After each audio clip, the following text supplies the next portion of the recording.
मुंबई से। राधे राधे, प्रणाम गुरुदेव। महाराज जी, अगर कोई आत्मा प्रेत योनि में भटक रही है तो उसकी मुक्ति के लिए हम क्या कर सकते हैं? श्रीमद् भागवत तो गरज रही है। श्रीमद् भागवत का सप्ताह पारायण करवाओ किसी भी विद्वान ब्राह्मण से जिसको भागवत उच्चारण का ज्ञान है, मूल पाठ करवा ले। मान लो विस्तृत रूप से नहीं है तो मूल पाठ की भेंट देकर और उसका संकल्प करवा कर पाठ करवा दे, उद्धार हो जाए। बिल्कुल ध्रुव सत्य। श्रीमद् भागवत सप्ताह तो गरज रही प्रेत योनि के उद्धार के लिए। बिल्कुल उसमें कोई परेशानी नहीं। अगर भागवत भी कराने की सामर्थ्य नहीं तो नाम जप करो, उसको प्रदान करो। नाम जप करके उसको भावना से करो तो भगवान तो देख रहे ना, नाम जप से उसका कल्याण हो जाएगा। समझ रहे जी। डॉक्टर निहारिका गौतम जी। महाराज जी, हम फिल्म बनाते हैं, साइकोलॉजिस्ट हैं। क्या बनाते? पिक्चर होती है ना महाराज जी, अच्छा। पिक्चरें बनाते हैं। ये इनका थोड़ा सा एक था। मैंने देखा है कि जब से बॉलीवुड मीडिया स्टार्ट हुआ है, जब से हमारे संतों का व्यक्तित्व नेगेटिव ही दिखाया जाता है, इसलिए हम हाँ, आज हमने भी एक प्रश्नकर्ता ने प्रश्न किया था कि हमारी जो नवयुवक पीढ़ी है वो बहुत बर्बाद हो रही है, इसका सुधार कैसे हो? तुमका कैसे होगा भाई? सुधार होने के जो कारण हैं उनको तो हम मलिन कर रहे हैं। शास्त्र और संत जन यही अध्यात्म को प्रकाशित करते हो। अध्यात्म से ही सुधार होता है, अध्यात्म से ही इंद्रियों को शासन में लेते हैं। अब इन्हीं को फेक साबित कर दोगे। मान लो ऐसा नहीं कि सत्य नहीं है और ऐसा नहीं कि फेक नहीं है, दोनों बात समझना। अगर असली नोट है तभी नकली बनता है, और नकली अगर है तो उसका असली है। अगर नकली कोई है तो उसका असली है। दोनों रूप होते हैं, तो या तो आप दोनों रूप दिखाइए। आप फेक ही फेक अगर तो फिर ठीक नहीं रहेगा। ऐसा नहीं कि कोई संत वेश का दुरुपयोग नहीं करता, फेक रख करके उसका दुरुपयोग भी कर सकते, और ऐसा नहीं कि असली संत ही नहीं होते। भगवान की सृष्टि ऐसा नहीं है। अब जब दिखाया जाता है एकदम फेक ही फेक, तो जो नए बच्चे हैं उनको लगता है कि मतलब फ्रॉड ही है। तो फिर मतलब कैसे सुधार होगा समाज का? समाज का सुधार करने वाले संतजन, गुरुजन, महात्मा जन, अगर आज हमारे भजनानंदी संत अंतर ध्यान हो जाए तो जो लोग आप आचरण कर रहे हो ना, भ्रूण हत्या, गर्भ हत्या, व्यभिचार, शराब पीना, हत्या कर, फिर आप इसका परिणाम देख लो। आज जो भगवान के प्रेमी महात्मा जन एकांत क्षेत्र में बैठे कृष्ण कृष्ण गोविंद गोविंद राधा राधा, उसी का प्रभाव है कि राष्ट्र सुरक्षित है। आप सुख चैन से सांस ले रहे हो। नहीं तो आप फिर देख लेना, जब ऐसा नहीं रह जाएगा तो आप देख लेना।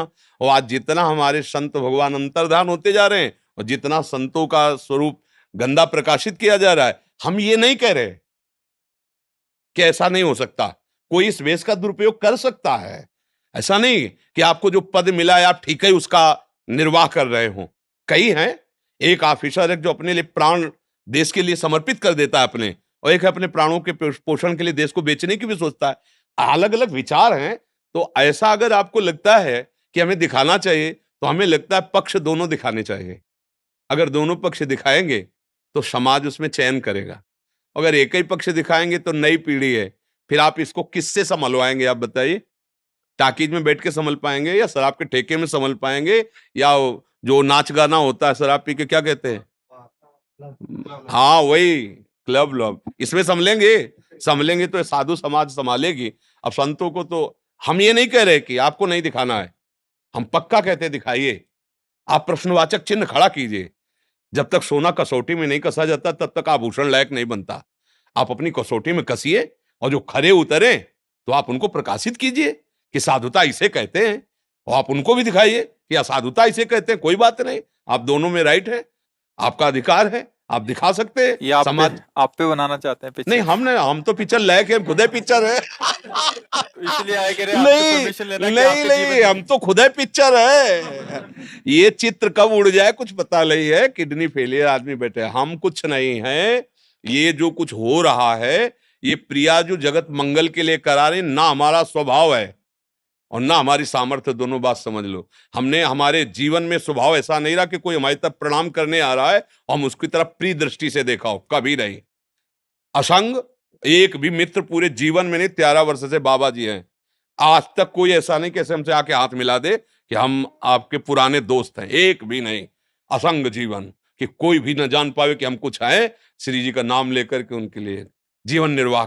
एक संत ने पूछा था कि आपकी आंतरिक वृत्ति क्या है, तो हम कहा कुत्ते को जैसे ना एक टुकड़ा डालो और डंडा दिखाओ, तो टुकड़ा डाला तो आ जाएगा, डंडा दिखाओगे चला जाएगा, फिर डालो ऐसे वो फिर आ जाएगा, फिर डंडे से भगा दो फिर आए, मतलब उसे माना अपमान छू नहीं गया है।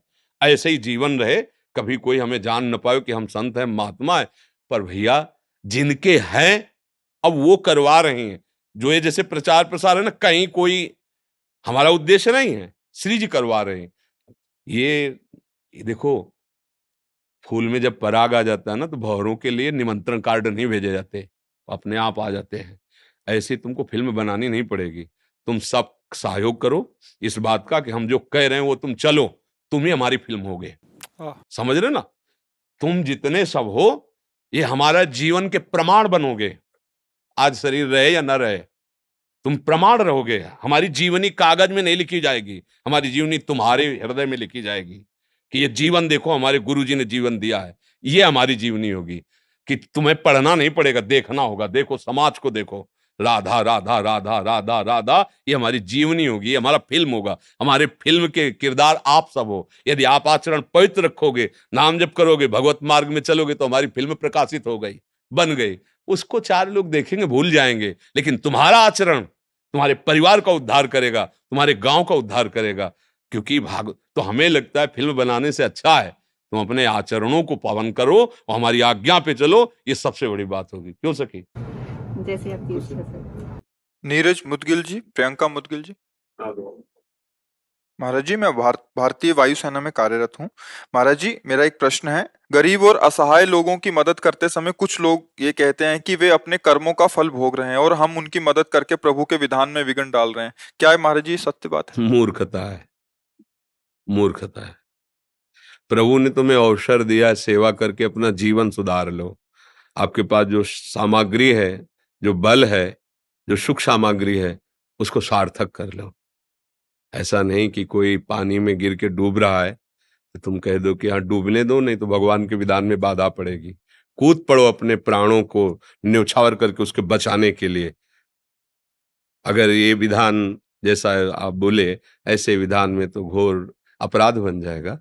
ऐसे माता पिता आगे पड़े पड़े रहने दो, क्योंकि फिर भगवान के विधान में हम बाधा क्यों पहुंचे? ये घोर मूर्खता, घोर मूर्खता है। यही तो मतलब बिना शास्त्र स्वाध्याय के, बिना भजन के बुद्धि थोड़ी पवित्र होती है। ऐसा नहीं है। हम प्राणपन से दूसरे को सुख पहुंचाने की चेष्टा करें, असफल रहे, फिर प्रारब्ध को बोल सकते हैं कि हमने तो पूरा प्रयास किया किसको बचा ले, हम नहीं बच पाया तो इसके प्रारब्ध में था, भगवान का विधान था। पर जो हमारा प्रयत्न हुआ वो हमारे मंगल के लिए निश्चित हो गया है। वो हमारे हमको बचा लेगा, वो हमारा मंगल कर देगा। ये बिल्कुल मूर्खता की बात है, बिल्कुल मूर्खता कि इसमें 1% भी विचारणीय विषय नहीं, पूरी मूर्खता की बात है। फिर तुम्हारे ऊपर कौन कृपा करेगा? तुम्हारे ऊपर फिर तुम भी तो अपने कर्मों का भोग भोगोगे। फिर न प्रभु देखेगा और न कोई विधान देखेगा। फिर ये बहुत मूर्खता की बात है। ऐसा नहीं, मन वचन कर्म से परहित सरिस धर्म नहीं भाई, पर पीड़ा सम नहीं अगमाई। दूसरे को हित करने के बराबर कोई बड़ा धर्म नहीं है। कोई भूखा है, कोई प्यासा है, कोई बीमार है, ऐसी परिस्थिति है। यही ऐसी परिस्थिति वाले हैं जो है ना, जैसे एक्सीडेंट हुआ, कोई रोड में तड़प रहा है, और तुम्हारा जब अगली बार होगा तो तुम भी तड़पोगे, कोई पानी देने वाला नहीं मिलेगा, क्योंकि तुम ऐसे विचार वाले हो। ऐसा नहीं, गाड़ी रोकिए, हो सके तुरंत उनको गोद में उठाइए, अस्पताल ले जाइए, पैसा लगाइए। वो भगवान देख रहा है, वो जब हिसाब देगा ना तो आप वास्तविक धनी हो जाओगे, वास्तविक आनंद। ये नहीं देखना कि मैं इस पर पैसा क्यों लगाऊं। जैसे मेरा भाई हो, अगर वो दशा जो प्राप्त है सामने वाले कि मेरा भाई होता, मेरा बेटा होता, मेरे बहनोई होते, मेरा रिश्तेदार होता, तो हम क्या करते? कूद पड़ते। ऐसे ही कूद पड़ना चाहिए। जो होगा वो बाद में देखेंगे, पहले गोद में लेके इसको दुख निवारण के लिए हम, वो पुलिस हमें करेगी क्या, ये हमें कुछ नहीं सोचना। हम बिल्कुल धर्म में ये विचार नहीं होता। ये स्वार्थ बुद्धि वालों का उपदेश है, इसलिए ऐसे विचारों का त्याग कर देना चाहिए, सुनना ही नहीं चाहिए। मूढ़ लोग हैं, जैसे किसी को भूत चढ़ जाए ना, कुछ भी बोलता है, ऐसे ही भूत चढ़ा हुआ वचन है जी। योगेश यादव जी, मेरठ से। श्री राधा। गुरुदेव, आपके चरणों में कोटि कोटि प्रणाम। गुरुजी, मैं खेती का काम करता हूँ। मेरे कारण मुझसे बहुत से कीड़े मर जाते हैं और कुछ ऐसी दवाइयां भी लगानी पड़ती हैं जिससे उन्हें मारना भी पड़ता है। मुझे बहुत दुख होता है। सब बोलते हैं अगर दवाइयां नहीं लगाएंगे तो फसल अच्छी कैसे होगी हाँ, महाराज ठीक जी। बात है। पर जो अतिथि सेवा और साधु सेवा और अन्य जीवों की सेवा बनती है ना, उससे उसके सारे दोष नष्ट हो जाते हैं। जैसे आपके घर में कोई साधु आ गया, कोई अतिथि आ गया, आप उसको भोजन पवाते हैं। इसके बाद फसल में बहुत से पशु पक्षी दाना चुगते हैं। ऐसा नहीं है कि वो पूरी फसल आपको ही मिल जाती है। कुछ न कुछ पक्षी पशु जो उसमें तो उससे सुकृत बन जाते हैं। अतिथि सेवा से संपूर्ण पाप नष्ट हो जाते हैं गृहस्थ के। इसीलिए गृहस्थ में सबसे बड़ा जो सुकृत माना गया है वो अतिथि सेवा माना गया है। आए हुए कोई साधु महात्मा कोई भूखे भोजन पवा दिया, कोई ऐसे हैं कि जिनको आटा चाहिए थोड़ा आटा दे दिया, कोई मान लो अपनी सामर्थ्य के अनुसार ये जो दरवाजे पर आए हुए भिक्षुक जनों को दे दिया, उससे सारे उसके दुष्कृत नष्ट हो जाते हैं। वो जैसे अब सोहनी लगा रहे हैं, पोछा लगा रहे हैं, तो अनजाने में भी कुछ जीव मर जाते हैं उसमें। अब ये चेष्टा ऐसी है, अगर कोई कह दे बिल्कुल नहीं मरते तो ऐसा असंभव। सोहनी चाहे हम फूल झाड़ू ही क्यों ना लगा रहे हो, पर कोई न कोई जीव अंग भंग हो जाते, बहुत कोमल अंग होते हैं उनके। अच्छा पोछा लगा रहे हैं, तो जरा सी असावधानी में 10-5 चींटी तो मर ही जाएंगी पूरे पोछा लगाने में। अब ये गृह सेवाएं हैं। अब इन सेवाओं में जब कोई घर में संत महात्मा पधारता है, उनका चरणामृत डाला जाता है घर में धो के, उनको प्रसाद पकाया जाता है, सारे दुष्कृत नष्ट हो जाते हैं। इसीलिए तो गृहस्थ जन संतों से प्रार्थना करें आप हमारे घर पधारिए, आपकी चरण रज पड़े, आप थोड़ी जूठ पाएंगे, जूठन गिरेगी, हम पावन हो जाएंगे। तो ये अतिथि सेवा, साधु सेवा, गौ सेवा, पक्षी आदि की सेवा। पहले घर में जब रोटी बनती थी ना, तो उसमें से पहली रोटी गाय को निकाली जाती थी। ये बचपन में हमने देखा। फिर इसके बाद जो है एक रोटी के टुकड़े करके छत में फेंक दिए जाते थे, कौवा चिड़िया आज पाएंगी। फिर घर के बाहर निकल करके पिताश्री ऐसे देखते थे कोई साधु महात्मा को ऐसे पाने नहीं, तो फिर लौट के आके प्रसाद पाते थे। ये गृहस्थ का धर्म है। अगर अपने दरवाजे पर कोई भूखा आ गया है तो आप उसको भूखे मत जाने दीजिए, कुछ पवा दीजिए। घर में कुछ ना कुछ होता ही है। अगर नहीं है तो 10 मिनट प्रार्थना करके उनको रोकिए, 2 रोटी बनाइए, सारे दुष्कृत नष्ट हो जाएंगे। इसीलिए कभी कभी कहा जाता है कि आप संतों को जाओ, निमंत्रित करो, उनको बुलाओ। जैसे अब प्रायः संत धाम आदि में ही वास करने लगे, क्योंकि कलिकाल की ऐसी चाल बन गई। तो अब क्या है कि फिर धाम आदि की यात्रा करो, जैसे प्रयाग चले गए, वृंदावन आ गए, किसी 1-2 साधु को कुछ पवा दिया, उनके चरण प्रणाम कर परिक्रमा की, ये सब नष्ट हो जाता है अपराध। ऐसा कोई शरीरधारी नहीं है जिससे शुभ न बनता हो और जिससे अशुभ न बनता हो, क्योंकि शरीर शुभ अशुभ दोनों से मिश्रित है। जब हम शरीराभिमान छोड़कर और प्रभु का आश्रय लेकर भजन करते हैं, तो शुभ अशुभ दोनों का नाश हो जाता है। शरण निरापक पद रमित सकल अशुभ शुभ नंस, देत सहज निश्चल भगत सुजय जय श्री हरिवंश। गुरुदेव के प्रताप से, आचार्य के प्रताप से जब हृदय में भक्ति होती है, तो पुण्य और पाप दोनों का नाश हो जाता है और भगवत प्राप्ति कर लेता है। इसलिए कहीं भी रहो, किसान हो, व्यापार हो, कोई भी कार्य कर रहे हो, नाम जप करो और दूसरों का सुख चाहो। अगर सुखी होना चाहते हो तो गूढ़ बात है, दूसरों को दुखी करके कोई सुखी नहीं हो सकता। दूसरों को सुख देने की भावना रखो और कुछ ऐसे कर्तव्य कर्म होते ही हैं। अब जैसे पैदल आप चल रहे हैं, तो आप क्या समझते हैं कोई जीव हत्या नहीं होती? किससे नहीं होती? आकाश में थोड़ी चलोगे। आप श्वास ले रहे हो, क्या जीव हत्या नहीं हो रही? आपको पता नहीं कितने ऐसे जीवाणु हैं जो अंदर जा रहे हैं। तो ये कुछ प्रक्रियाएं ऐसी हैं जिनमें होता ही है।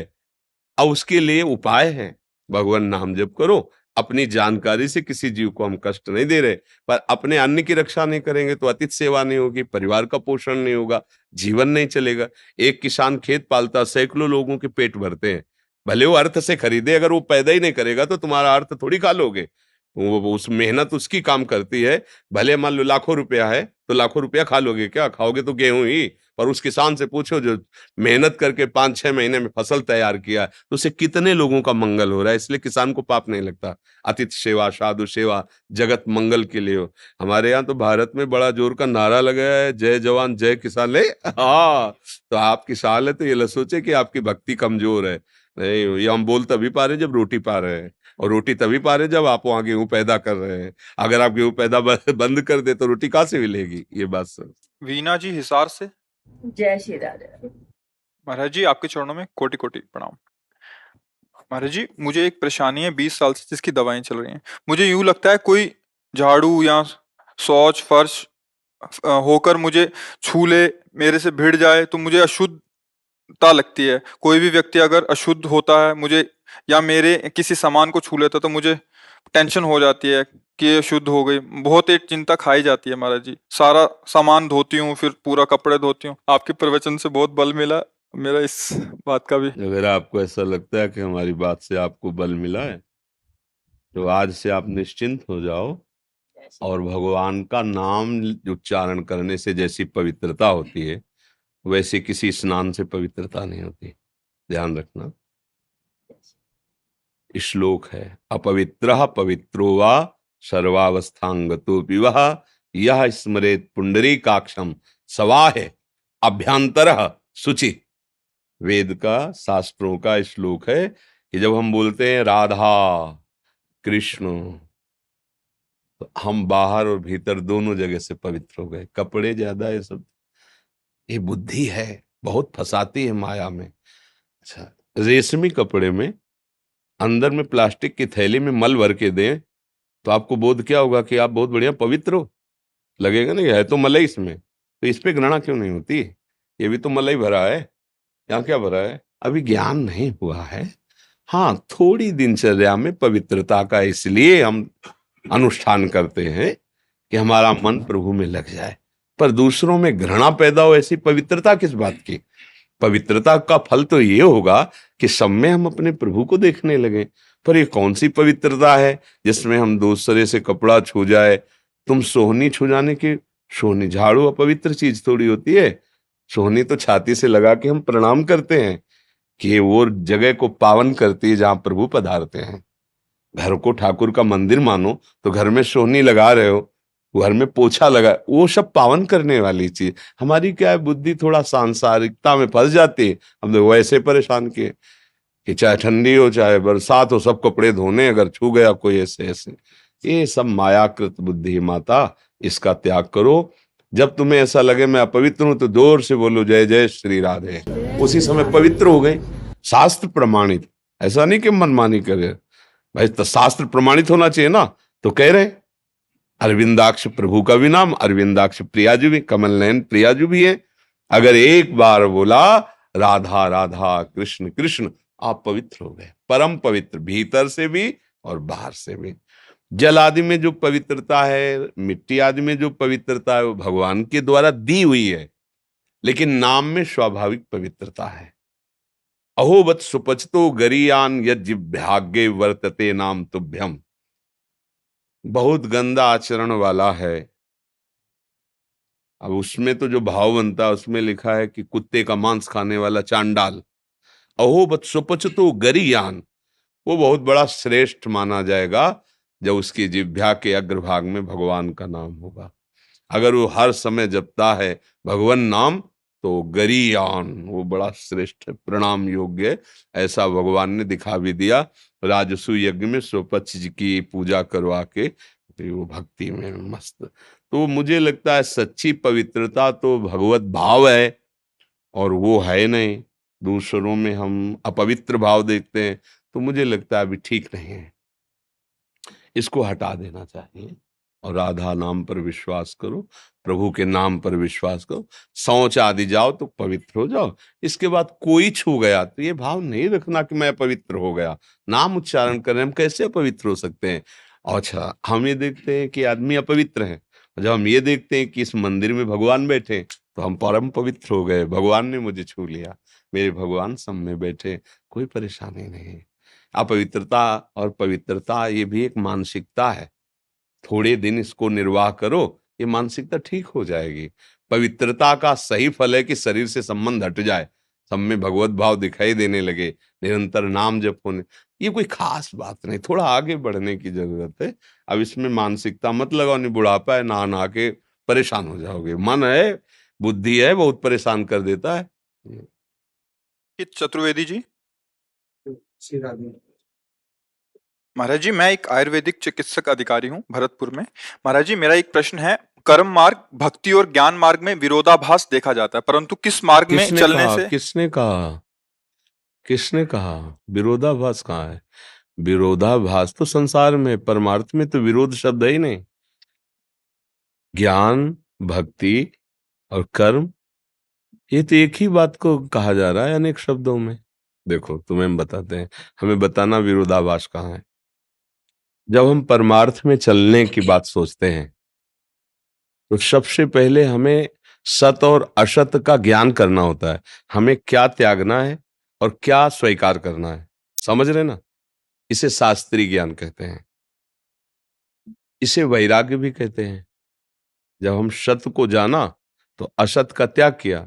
अब जिस सत को जाना, अब उस सत से हमें प्यार करना है, तन्मय होना है, उसमें स्थित होना है, उसी को भक्ति कहते हैं, उसी की उपासना करते हैं। उपासना वाणी से होती है, शरीर की चेष्टाओं से होती है, मन के संकल्प से होती है। अब जब उपासना करके सत वस्तु में हमारी स्थिति हो गई, तब हम ब्रह्म स्वरूप हो गए। ब्रह्मविद ब्रह्मैव भवति। भक्त स्वरूप में माया, ब्रह्म ये सब भूल गया, एक रहे हो नंदलाल। एक ही रहा, उधर ब्रह्म रहा, इधर ठाकुर जी के स्वरूप में हमने स्वीकार किया, तो माया नहीं, ब्रह्म नहीं, नहीं जीव नहीं काल, अपनी सुधि नारे एक रहे हो नंदलाल।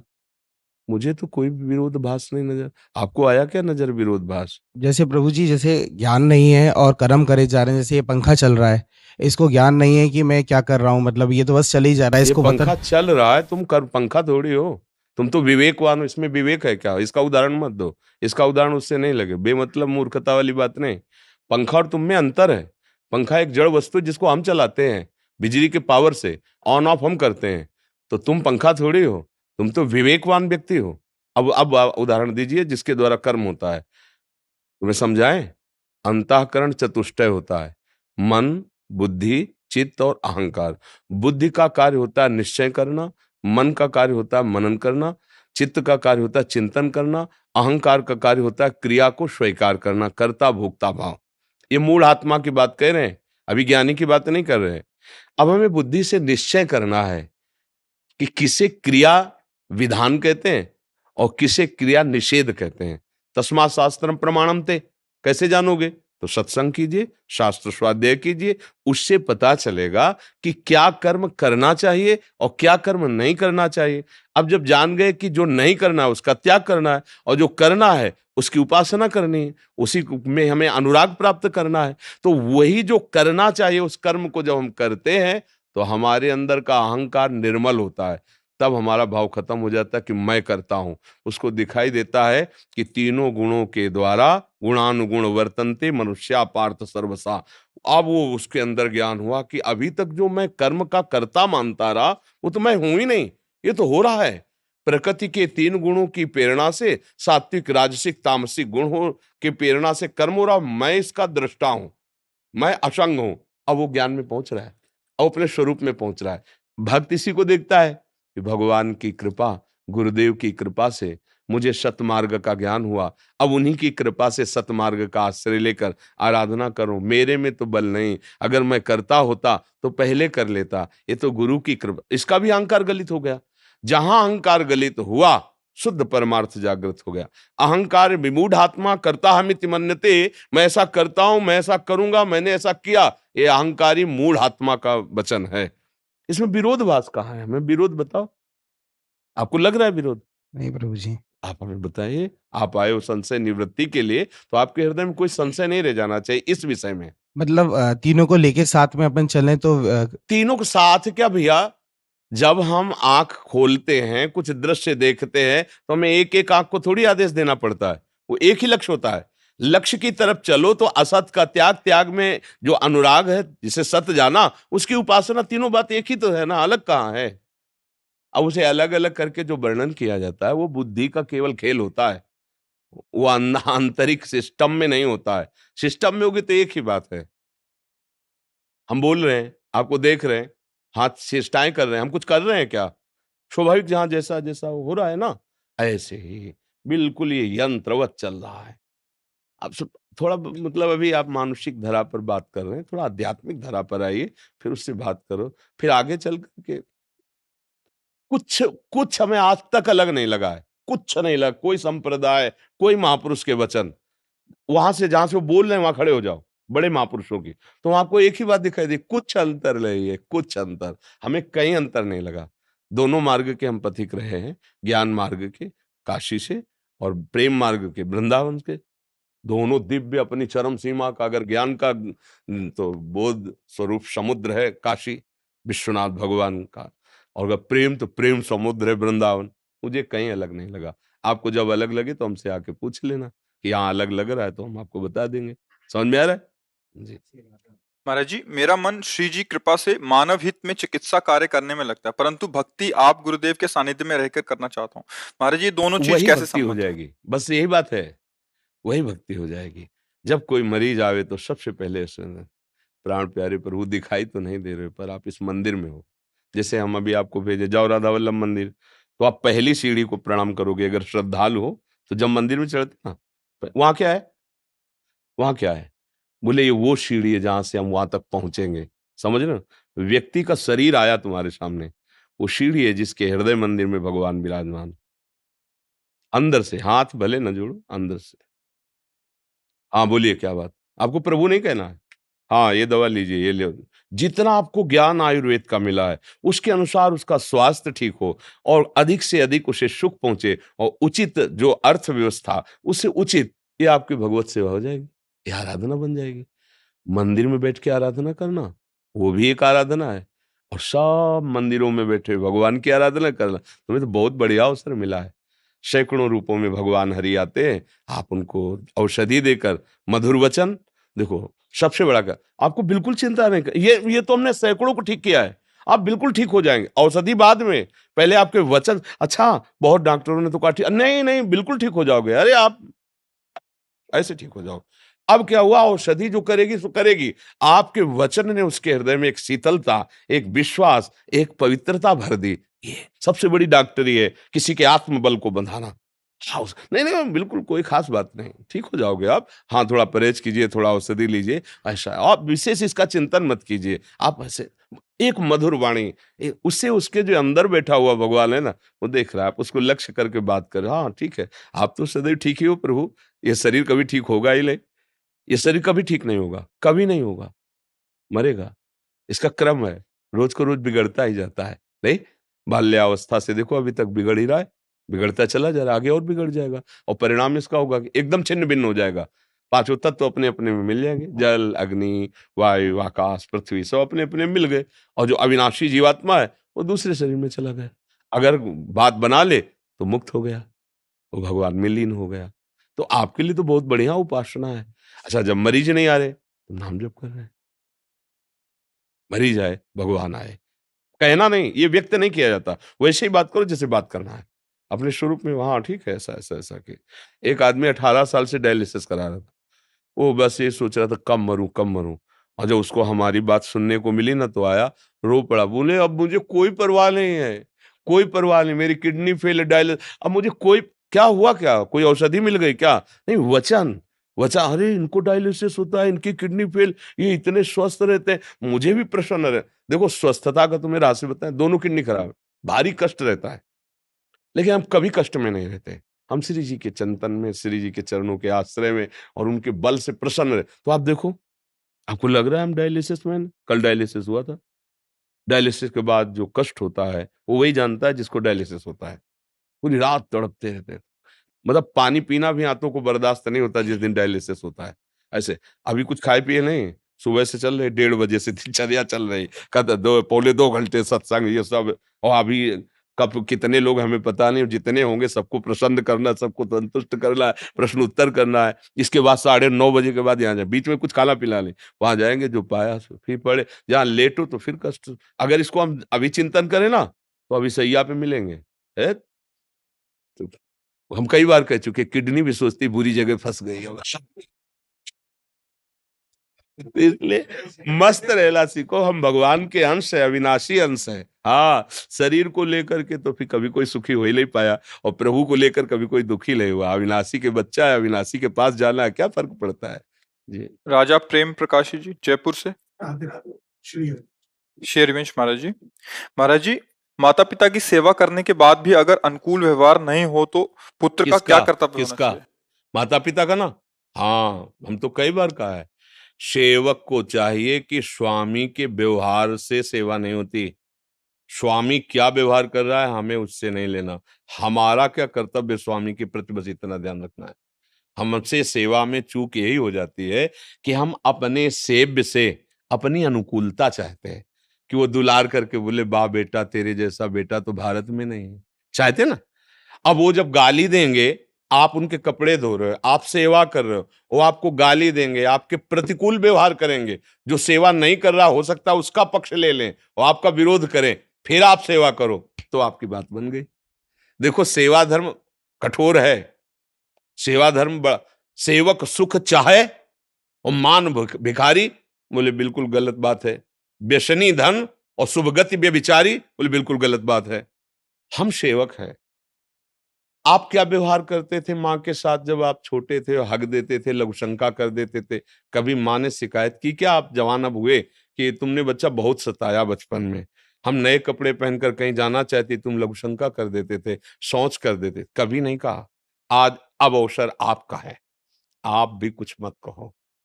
वो कैसी भी परिस्थिति में आपके सामने हो, गाली दें, अपमान करें, कुछ भी कहे, हाथ जोड़ करके अंदर से भगवान से मनाओ कि मुझे सामर्थ्य दो कि मैं सेवा निर्दोष कर पाऊं। नहीं तो हम सुबह से शाम तक तुम्हारी सेवा करें, छोटे वाले को सब देने के लिए तैयार हो और हमको गाल देख लो तुम, ये हम ऐसा नहीं, बहुत सावधान होकर भगवत भाव से करो। इसीलिए सेवा थोड़ा कठिन होती है। सेव्य अनुकूल रहे फिर सेवा हो, बढ़िया है। लेकिन सेव्य प्रतिकूल हो फिर सेवा हो, तो जगत पर विजय प्राप्त कर लोगे। ये बात ध्यान रखना है। इसीलिए सेवक सुख चाहे, निषेध किया गया। तभी उन्होंने पूछा, सेवा में क्या दोष हो सकता है? सो सुख वांछा। हमारी वांछा है ना, चार लोग पड़ोसी व्यवहार करें, ठीक। जब आप उनकी सेवा करके निकलेंगे और उनके पास कोई बैठेगा तो आपकी निंदा करेंगे, ऐसा नाटक कर रहा है सेवा का, ऐसे शब्द बोलेंगे कि आपको लगे कभी इनके पास नहीं जाऊंगा। नहीं नहीं नहीं, समय से सेवा, उनके कपड़े धोना है, उनको व्यवस्था करनी, जो समय चुपचाप। श्री विग्रह ठाकुर जी का आप सेवा करते हैं, वो कुछ कहते तो है नहीं ना, कुछ नहीं कहते ना, आप सेवा करते हो, ठीक है। लेकिन गुरु जी, अब इनकी सेवा करके दिखाओ। बात समझ रहे हैं? इसीलिए ठाकुर जी की सेवा से भी बढ़कर गुरु जी की सेवा कही गई। सेवा करोगे, इसके बाद अगर जरा भी अभिमान दिखाई देगा सेवा का, तो डांट लगा के, तुम्हारे अपमान करके तुम्हारी वो वृत्ति हटा देंगे, अहंकार। यार मतलब पूरा जीवन दे दिया इनको, दूसरे आते फट से माला पहना देते, रात दिन इनकी सेवा में लगे, एक बार प्रेम से भी नहीं देखते। चलो यार, मतलब कुछ नहीं।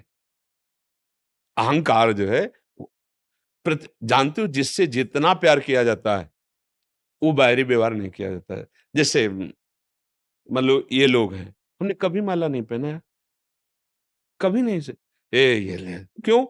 जैसे हम अपने को अपने हाथ से माला पहनाएंगे, अपने लिए थोड़ी। ये अपने हो गए, ये हमारी आत्मा है, ये हमारे प्राण है।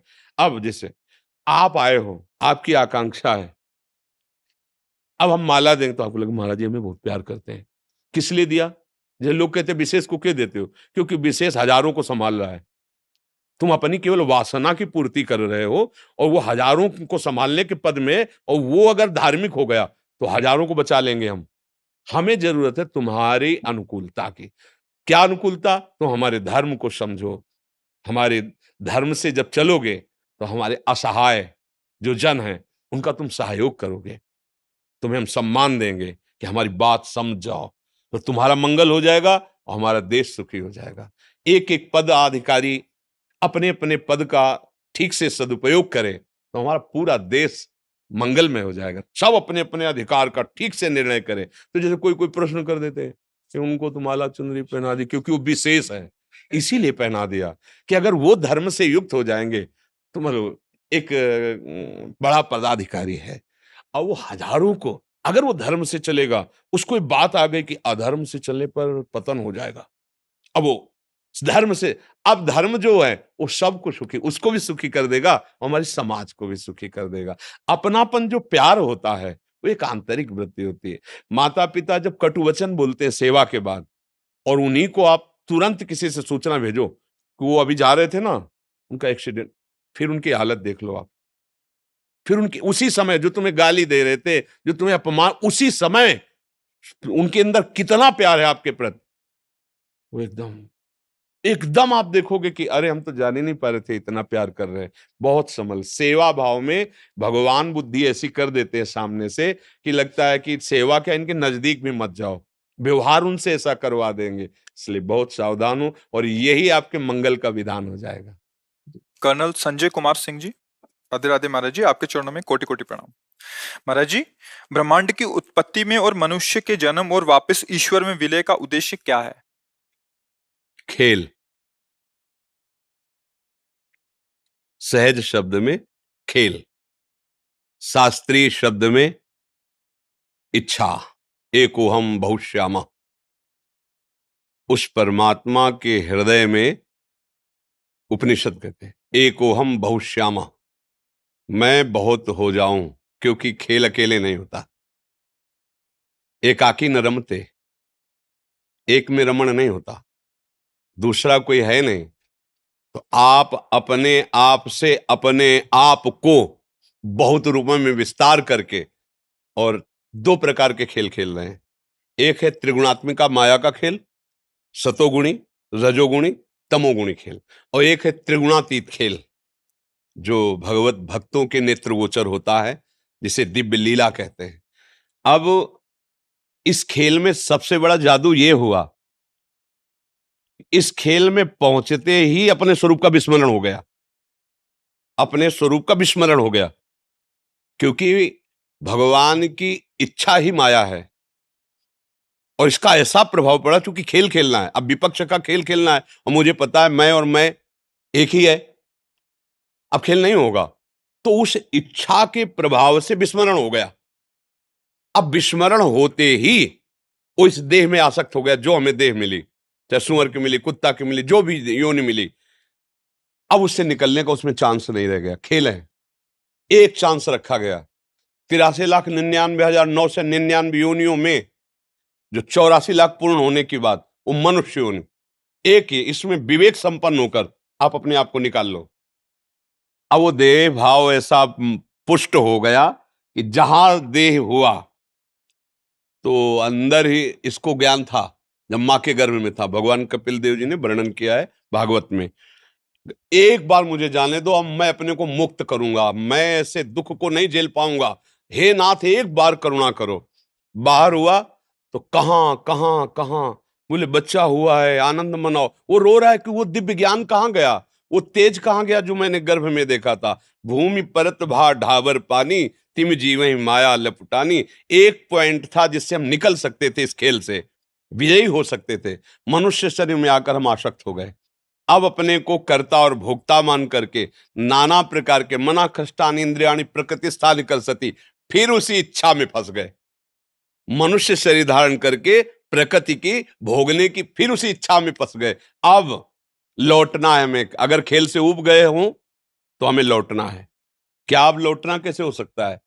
इस नाटक मंच पर तुम्हें जो रोल दिया गया है, बिल्कुल ईमानदारी से उस रोल को निभाइए और ये ध्यान कीजिए कि तुम सिर्फ नाटक कर रहे हो, तुम सत्य में वो नहीं हो जो नाटक कर रहे हो, नहीं हो।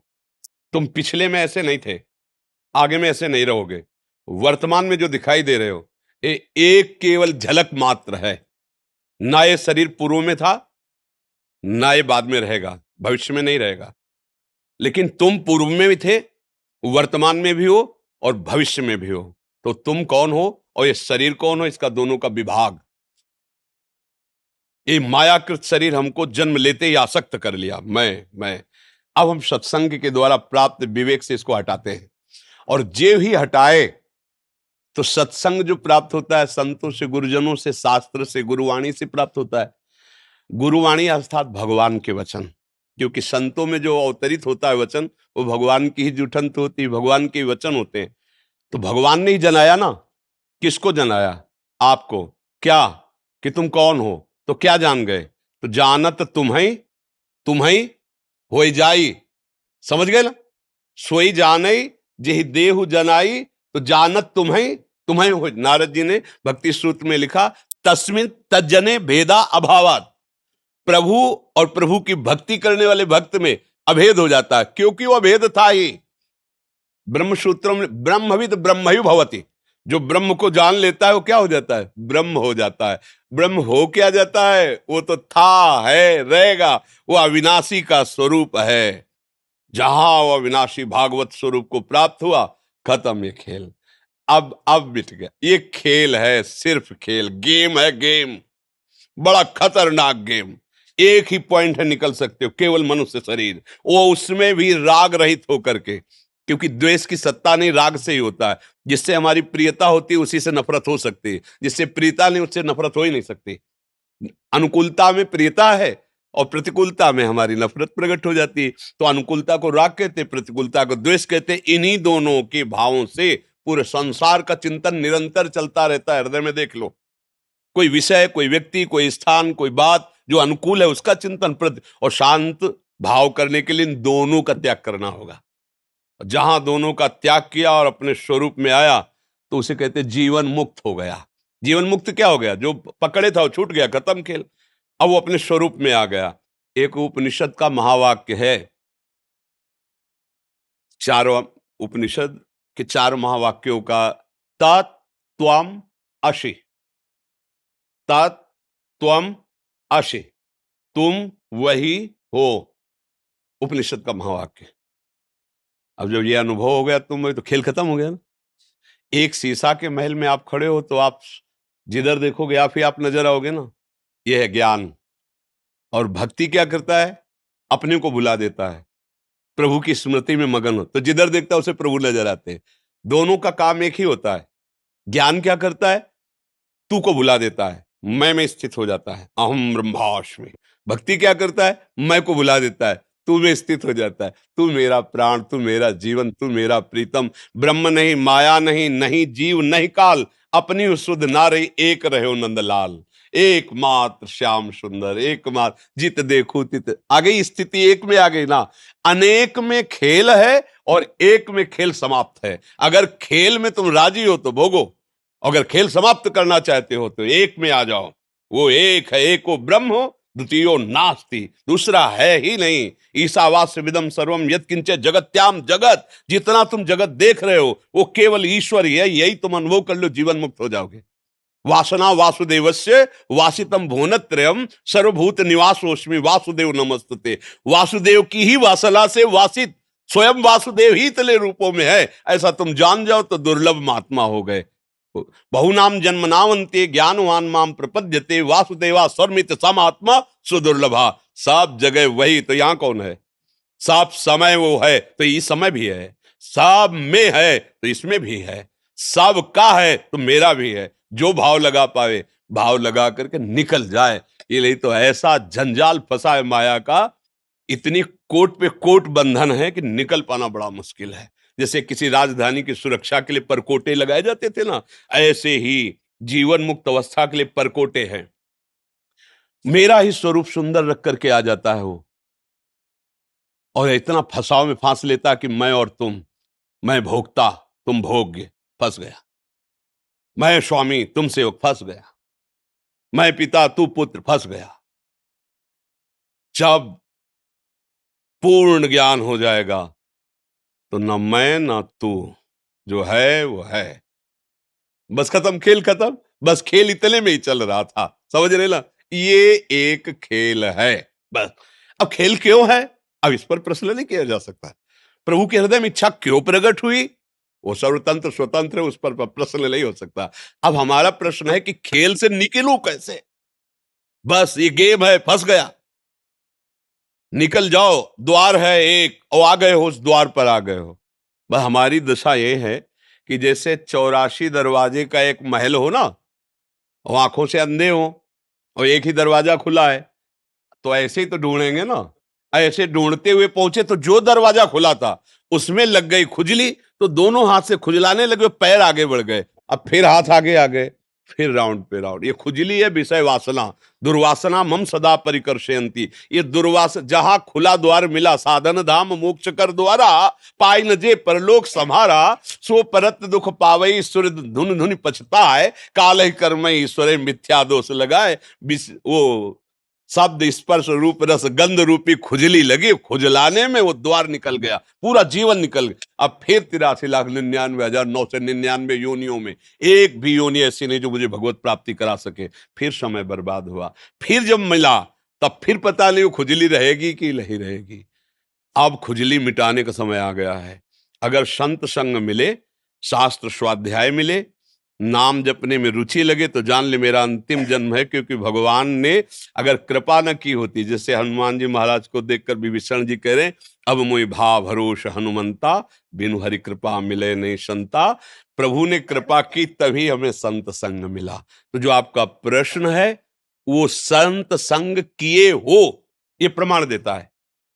तो अब इसको उज्जवल बना लो, प्रकाशित कर लो अपने आप को। बिल्कुल जो अधिकार मिला है, जो पद मिला है, जो सेवा मिली, उसे पूजा मान लो और वो भगवान को समर्पित करते हुए हमारी देशभक्ति, जनभक्ति, एक कुत्ते की पूजा से भगवान मिल जाएंगे।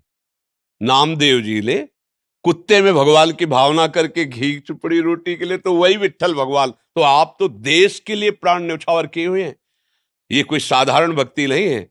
अपने प्राणों का, परिवार का, प्रियता और मोह छोड़ करके हमारे राष्ट्र के लिए, हमारे राष्ट्र के जन जन की सुरक्षा के लिए आप हैं। इसलिए आपकी भक्ति कमजोर नहीं है। बस नाम जब करते उसे भगवत समर्पित कर दे, यही आपकी भगवत प्राप्ति का हेतु हो जाएगा। यही जैसे बहुत सुंदर आपको स्वांग मिला और कर दिए तो डायरेक्टर आपकी पीठ ठोकेगा और आपके मनोचित। तो हमारे जो डॉक्टर जगन नाटक वैभवा गोपाल शास्त्र नाम में भगवान का, ये उन्हीं का है। वो पीठ ठोक देंगे, आओ अब तुम्हें हम जीवन मुक्त करते हैं और अपने समीप रख लेंगे। जैसी भावना करोगे वैसा आपको सुख प्रदान कर देंगे। अच्छा, आप इधर ही सेवारत हैं मथुरा में ही, तो आपका सत्संग सुन एक माला ला के आप और सखी को एक चुनरी श्री जी की प्रसादी ला कर, भाई श्री जी की प्रसादी है, संभाल के रखिए। हमारी लाडली जी की प्रसादी चुनरी है।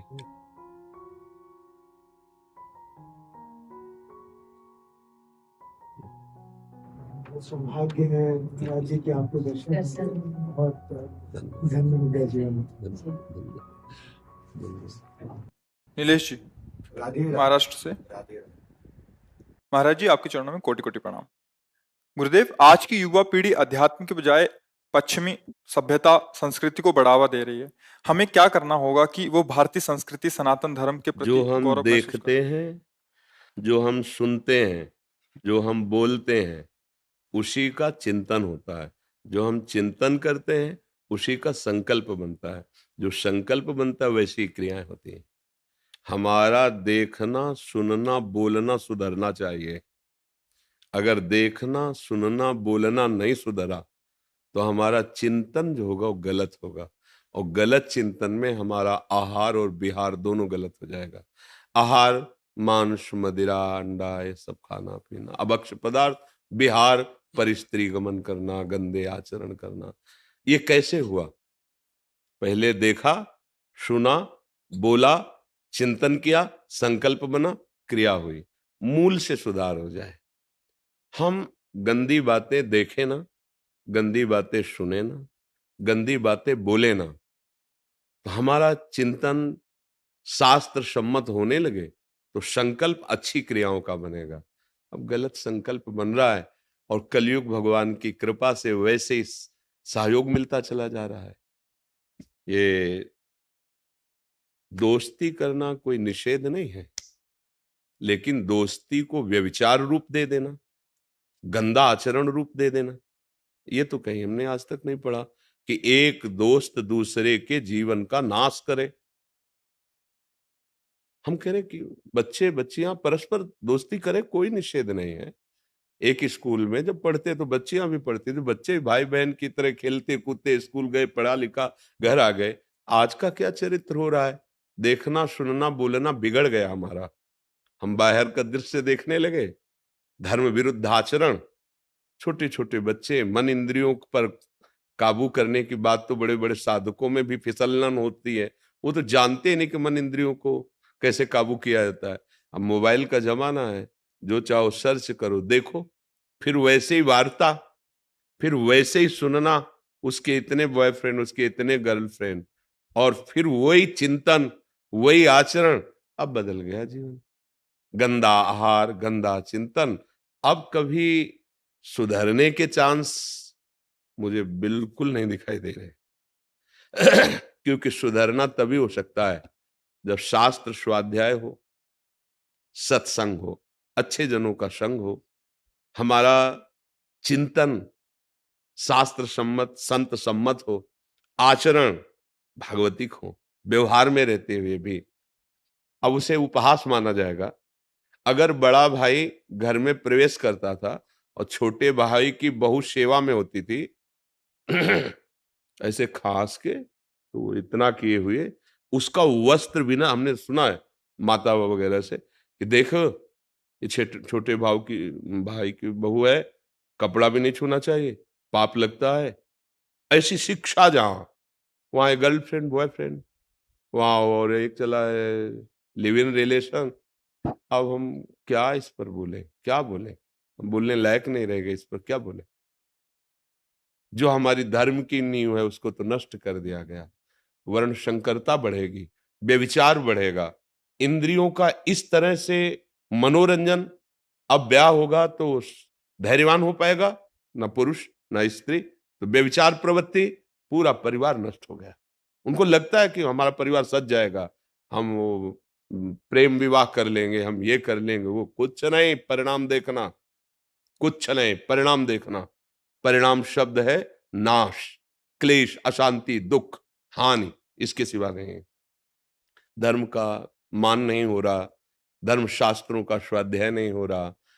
अगर संत वाणी सुने भी तो क्यों में है। अरे बच्चा जैसे टीचर की बात मान करके ही सवाल हल करना सीख जाता है, ऐसे वचनम करिष्ये तो में, आप जो बोल रहे हो मैं मानता हूं, और सिद्धांत के अनुसार शास्त्र सम्मत बात हम अगर स्वीकार करके चले तो वस्तु का अनुभव हो जाएगा। ये परमात्म ज्ञान, ये परमात्मा वस्तु ऐसी थोड़ी है कि बर्फी है 100 ग्राम खरीदा, तुम्हें खवा दिया, तुम्हें अनुभव में आ गया। तो ये आचरण विहीनता, जो दृश्य हम देख रहे हैं, जो हम सुन रहे हैं, जो हम बोल रहे हैं, वो हमारा चिंतन बन रहा है। वही तो आज क्या देखा जा रहा है, क्या सुना जा रहा है, क्या बोला जा रहा है। ऐसे ही विपक्ष में भी मान लो जो स्त्री शरीर में, वो भी सब भाव को देख रहे हैं, वो भी वैसी मानसिकता, क्योंकि मन बुद्धि तो रचना सबकी, शरीरों का निर्माण अलग अलग भले है, लेकिन है तो तत्व वही ना। तो वैसे ही आसुरी प्रवृत्ति बढ़ती चली जा रही। तो भाई इस पर तो तभी सुधार हो सकता है। काफी ऐसे नवयुवक भाई हैं जो सुधरना चाह रहे हैं और सुधर रहे हैं। अगर वो संत वाणी सुने, शास्त्रों का स्वाध्याय करें, थोड़ा संयम नियम से चले, तो सुधार हो सकता है, अन्यथा नहीं हो सकता, नहीं हो पाएगा। अब आज शराब तो एक ऐसे घर घर चल पड़ी है। हमारे समय में गांव में अगर कोई एक शराब पीता था तो 50 लोग उसकी निंदा है, अरे शराब पीता है। अब घर घर में पिता पुत्र गिलास लड़ा के पी रहे, तो रोके कौन? अच्छा, शराब का मतलब है बुद्धि को मलिन कर देना, बुद्धि का मलिन हो जाना। सब कोई जानता है, ऐसा नहीं कि ना जानता हो। आप ठीक से ड्राइविंग नहीं कर सकते, आप घर में ठीक से व्यवहार नहीं कर सकते, आप ठीक निर्णय नहीं कर सकते, आपकी बुद्धि ऐसी हो जाती है। हमने तो मार्ग में देखा है, कई बार उदाहरण बताया कि एक नाली थी परिक्रमा मार्ग, तो वो बार बार ऐसे सोच रहा था, तो खड़े होकर लगा कि मतलब कोई जीव जंतु रखे, सांप वगैरह। तो फिर वो देखा, बार बार टांग ऐसे उठाता, छोटी सी नाली, और उसे लांघने की कोशिश करता, नहीं उसी में गिर गया। तब पता चला शराब पी है, इसलिए ऐसी हालत है। तो क्या वो आपको सीख हो जाएगी। इसके बाद जो हमारा निर्णय बुद्धि का मलिन निर्णय होता है, ये बड़े बड़े हिंसा, बड़े बड़े व्यभिचार, ये सब ये तभी रुक सकते हैं जब धर्म से चला जाए। और आज धर्म का नाश करने वाली बातें हैं, धर्म पे चलने वाली बातें नहीं। नहीं, अगर हम अपना संभलें तो हम दूसरे को क्या संभाल सकते हैं। तो ये संभलना तभी हो सकता है जब हमें पता चले गलती को गलती माने तब। हम गलती को गलती नहीं मान रहे ना, गलती को मनोरंजन मान रहे हैं। आज के बच्चे कहते हैं हम स्वतंत्र हैं, बच्चे बच्चियां हम जो चाहेंगे करेंगे, तो मम्मी पापा हो बस ठीक है, इतना ठीक है, अब हम अपनी जिंदगी देख लेंगे। और फिर जब जिंदगी ऐसे गर्त में फंसती है जहां फोन से भी नहीं कह सकते, ऐसे गर्त में फंसती है, बस उनको भी एक ही रास्ता, विनाश, दूसरा कोई रास्ता नहीं रहता। इसलिए बहुत प्रार्थना है, मतलब आप नवयुवक हैं, ऐसी हमारी समाज सुरक्षा के लिए प्रश्न करते हैं, धन्यवाद है। पर हम खुद अब सुधरें और 4 जनों को सुधारने की भावना रखें। जब तक स्वयं नहीं सुधरा जाएगा तब तक बात नहीं। बकाया इस जगह हम दुखी हो जाते हैं क्योंकि हमारी बात कितनी सुनोगे तुम, लेकिन मोबाइल जेब में है, उसकी बात तुम ज्यादा सुनोगे।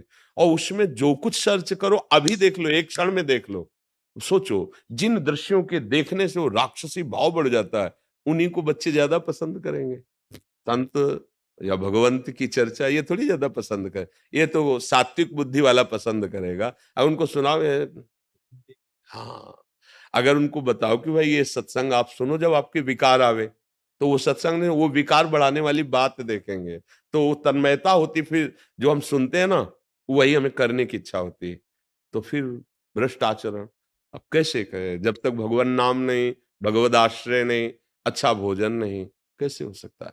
हमारा समाज धन को प्रधान रख करके भ्रष्ट होता चला जा रहा है, भोगों को प्रधान रख करके भ्रष्ट होता चला है। जहां धन की प्रधान बुद्धि रखी जाएगी, भोगों की प्रधान बुद्धि रखी है, वहां राक्षसी बुद्धि आ जाती है, और राक्षसी बुद्धि कुछ भी करवा सकती है। आप देख रहे हो ना, उसी को कहा जाए कि तू अपने बच्चे को पिला ये दूध जो बना के बाजार में बेचने जा रहा है, वो नहीं पिलाएगा, क्योंकि जानता है मैंने ऐसा ऐसा इसमें केमिकल मिलाया है।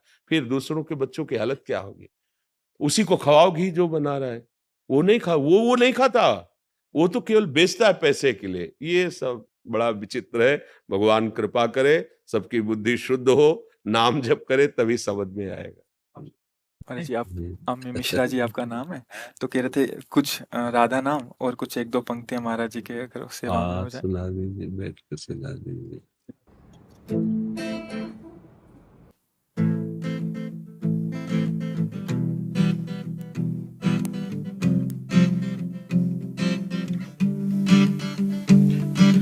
अंत में एक दिन रैन बसेरा उठ जाएगा साधु रे, बड़े जहाज भी तिनके जैसे डूबे पल में साधु रे, जितना भी है पास समय तू राम नाम भज साधु रे, बड़े भागमान उस तन मिलता व्यर्थ गवाना साधु रे, राधा राधा भज साधु रे, राधा राधा भज साधु रे, बड़े भाग मानुष तन मिलता व्यर्थ गवाना साधु रे, राधा राधा भज साधु रे, राधा राधा भज साधु रे, बड़े भाग मानुष तन मिलता व्यर्थ गवाना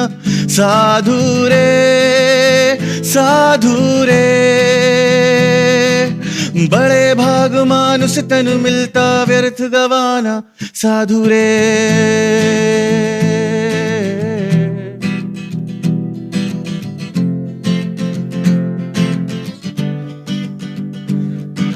मुख में अग्नि चरण में पानी इतना मिलेगा साधु रे, मुख में अग्नि चरण में पानी इतना मिलेगा साधु रे, मुक्ति मिली तो ठीक है वरना फिर आएगा साधु रे, मुक्ति मिली तो ठीक है वरना फिर आएगा साधु रे, मुख में अग्नि चरण में पानी इतना मिलेगा साधु रे, मुक्ति मिली तो ठीक है वरना फिर आएगा साधु रे, भरी तिजोरी शोर मचाए मन में सौ सौ रोग बिठाए, बैरागी मन तान के सोए लोभी के घर नींद ना आए, लिखा हुआ ना मिट पाएगा और ना समय पीछे जाएगा, जिएगा जो इस पल में जीवन वही अंत में मुस्काएगा,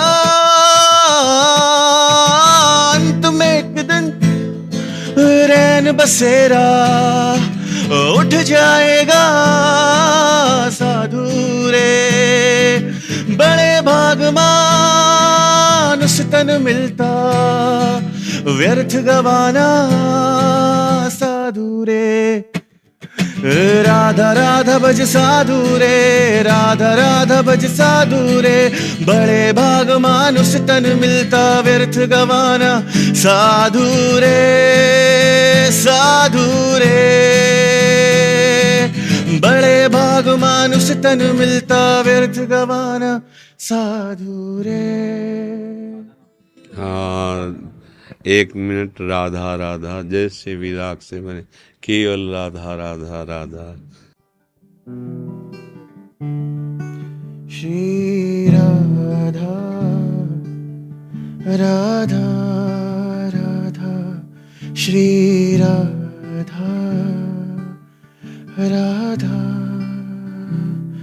श्री राधा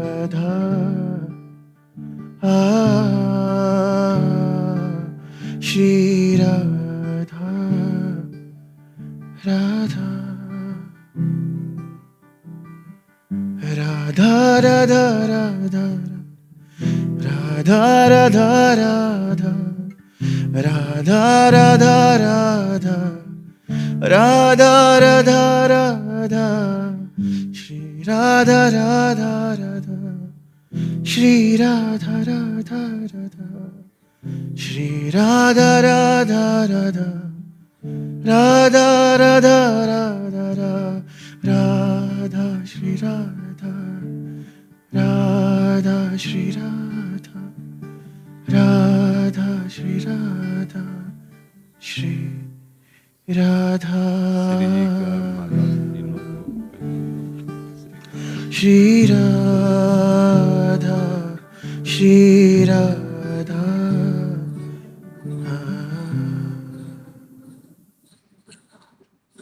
परम पावन श्री वृंदावन धाम में जितनी बार राधा नाम लिया अमोघ है। हाँ, कोई व्यसन मत करना, कोई गंदे आचरण मत करना, प्रभु के आश्रित रहो। जो आपको जैसे संगीत सेवा है, ये भी भजन है। देखो आज इसी के बल से आप सामने बैठ करके राधा राधा गए ना। तानसेन जब अकबर के सामने गान करते ना, तो अकबर वाह, और कहते तुम्हारे जैसा विश्व में कोई आलाप लेने वाला और स्वरों का ज्ञाता नहीं। तो कहा कि नहीं सरकार, नहीं ऐसा मत कहिए। अभी आपने सुना नहीं, हमारे गुरुदेव श्री स्वामी हरिदास जी हैं, उनके मैं तुच्छ सेवक हूं। तो उनका बुलाओ सभा में, बोले नहीं।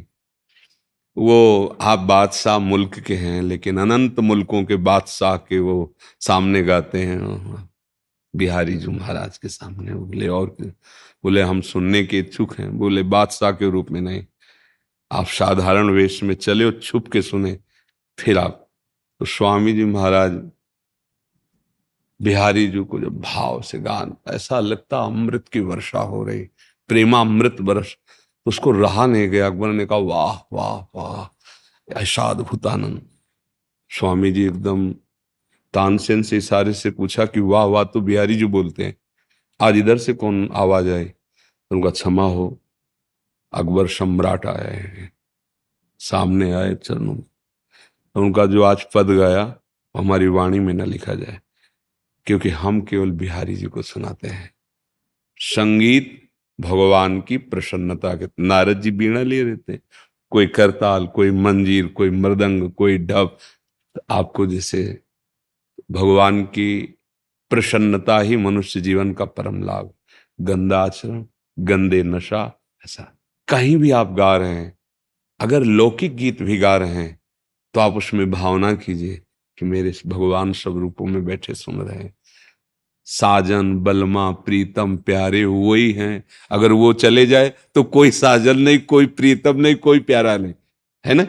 वो अंदर से अंतर ध्यान हो जाए तो उस शरीर को नष्ट कर दिया जाता है। तो लौकिक शब्द भले बोले जाए, लेकिन अपने को समझना है वही